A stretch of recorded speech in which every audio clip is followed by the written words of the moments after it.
ভগ্নী পামী বৰঠাকুৰ আৰু জুবিন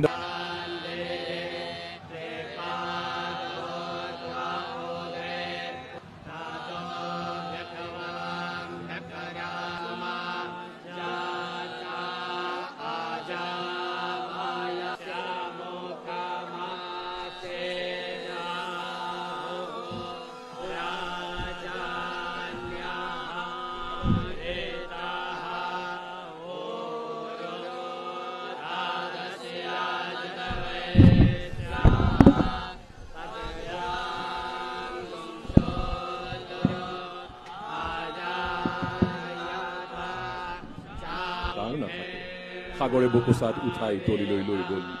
অভিভূত জুবিনে সাগৰৰ নিচুকনি গীত শুনি শুনি টোপনি গ'ল।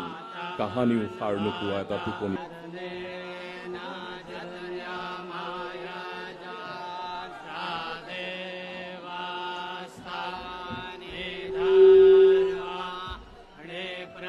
অসম আৰক্ষীয়ে তোপধ্বনিৰে সন্মান প্ৰদৰ্শন কৰিব।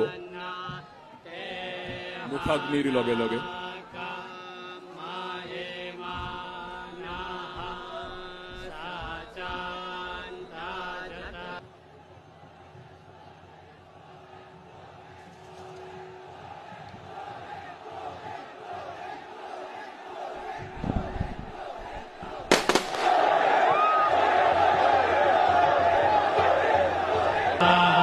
অনামিকা হৃদয়ত তাজমহল যেন লোক জুবিন নোহোৱা হ'ল। দুহাত মেলি সাগৰ তলিতে শুই গ'ল। মন যায় বুলি কৈ কৈ গুচিয়েই গ'ল। বৰঘৰৰ